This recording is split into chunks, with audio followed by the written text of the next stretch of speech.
Olá, eu sou Carlos Vasques e essa é a lição Estudo de Caso Web e Introdução aos Fundamentos da Contagem. O objetivo dessa lição é aplicar a análise de pontos de função a uma pequena aplicação baseada na web, exemplificar a avaliação de requisitos funcionais e não funcionais e o seu papel na identificação de atividades autocontidas. Apresentar os fundamentos da contagem por meio desse estudo de casos, o propósito, o escopo e o tipo de contagem.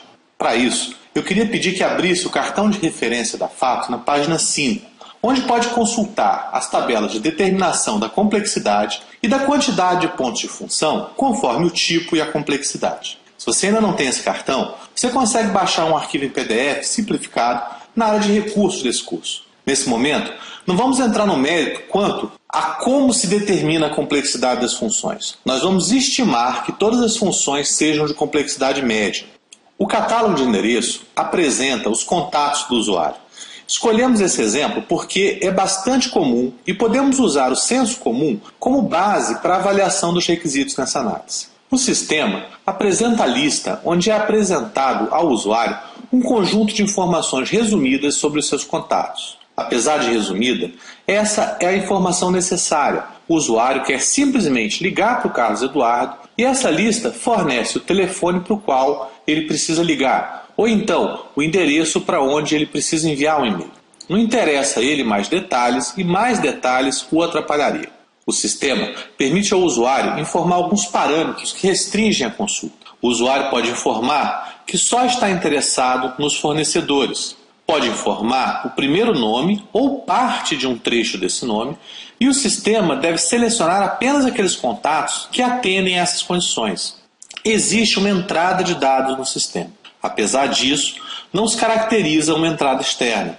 Informar os parâmetros é um passo de uma função, não é uma função completa, autocontida. O que constitui uma função completa é informar opcionalmente os parâmetros e receber a relação com os dados que atendem aos parâmetros. Há possibilidade de consultar só as pessoas cujo nome começa com a letra A, ou com a letra B e assim por diante. Isso caracteriza uma nova função? Não. O motivo pelo qual existe essa separação em letras é para facilitar o uso do sistema, um requisito não funcional e desconsiderado na análise.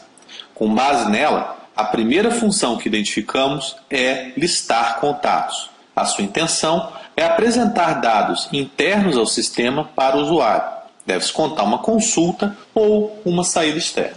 Para efeito desse exercício, vamos considerar que a informação da quantidade de registros que atende aos parâmetros informados não seja um requisito de ordem geral presente em todas as consultas do sistema, mas sim uma necessidade particular e específica dessa função e, portanto, parte do domínio funcional e considerada pela análise de pontos de função. Com essa premissa, verifica-se uma lógica de cálculo e, portanto, descarto a identificação de uma consulta externa.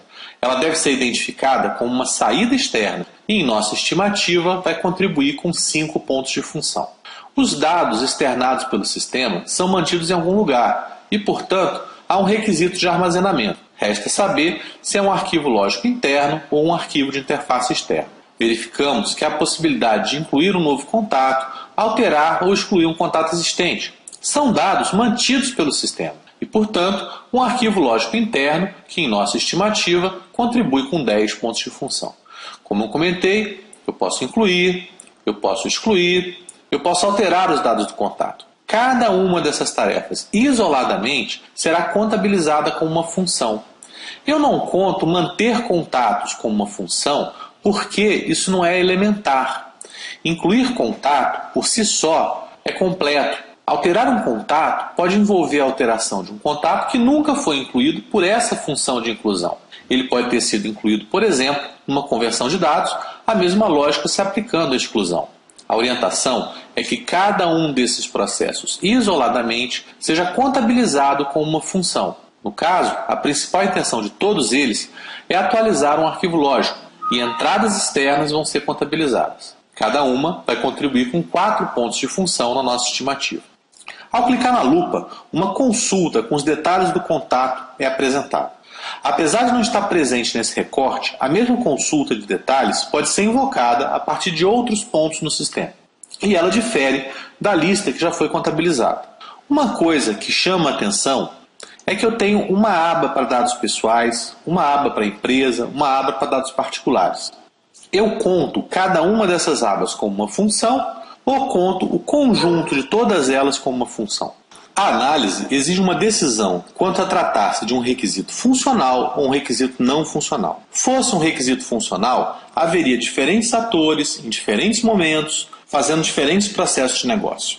Já quando se trata de um requisito não funcional, o sistema poderia ter um formulário único e, apesar desse formulário único não ser tão fácil de usar quanto um formulário quebrado em abas, o problema de negócio está resolvido. O mesmo ator, no mesmo momento, cadastra esses dados. Considerando o senso comum que invoquei nesse caso em particular, vamos assumir que seja um requisito não funcional, referente às limitações de qualidade, mais especificamente usabilidade. Além das funções já discutidas, uma função referente à importação de dados do Outlook, que será utilizada apenas quando da implantação do sistema, é classificada como entrada externa. Também, os dados de CPF usados durante a inclusão ou alteração de um contato para fins de validação e referência é classificado como um arquivo de interface externa.